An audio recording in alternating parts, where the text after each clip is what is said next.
Excerpt from Into the Unknown by Walter Dean Myers. When in 1728 James Cook was born in Yorkshire, England, the entire world could have been described as new in the sense that most people had little idea of what life was like beyond the borders of their own country. Maps of the day would show Europe itself, the eastern coast of North America, the western coast of Africa, and only parts of what we now know as the Middle East and Far East. Could there possibly be great cities in Central Africa?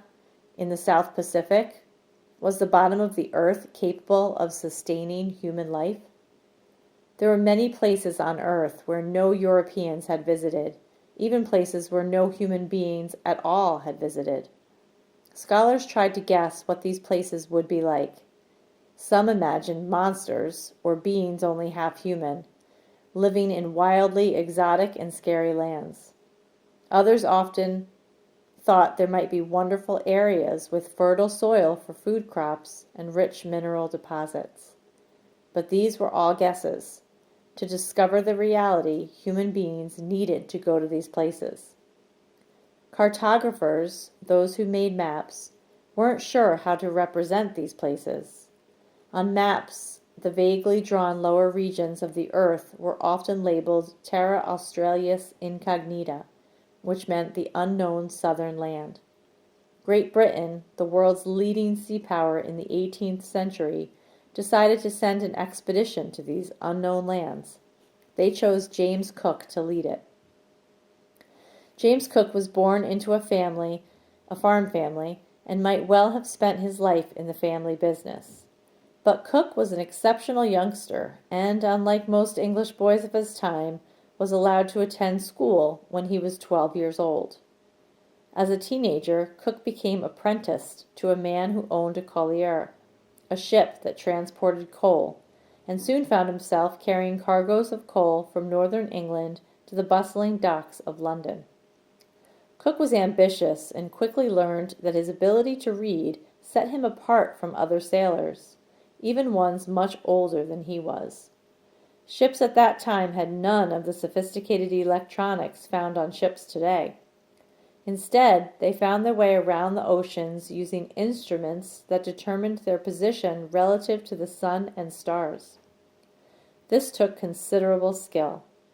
Cook read whatever books he could find on navigation and learned to use the instruments to find his position on the ocean. While the merchant ships he worked on carried cargo from port to port, James Cook assumed more and more responsibility as a navigator and learned the ways of the sea.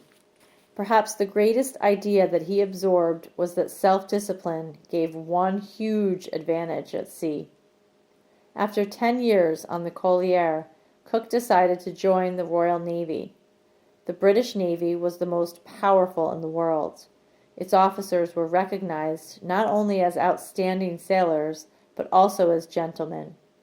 For a young man born on a farm, it was decidedly a step up the social ladder. Again, Cook relied on his discipline and skills, thinking they would set him apart. He was right. Before long, he was made a junior officer.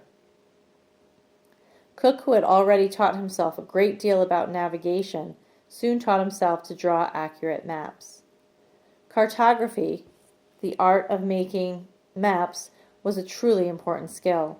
With so much of the world unknown, each time a ship left port, it was in danger of never finding its way back. A small error on a map, showing a body of land to be in one direction when it was not, could lead a ship hundreds of miles off course. Ships that needed to find sources of food or water could scarcely afford the days, and sometimes weeks, an errant map would cause them. But Cook's calculations were so well done and so well thought out that his reputation grew quickly. He was sent to the east coast of North America and directed to draw charts of the Canadian border, which he also did successfully. In August 1768, the Royal Society decided to fund an expedition to the South Seas. It would be headed by Lieutenant James Cook. Cook carried out the expedition, which was to chart the astronomy of the planet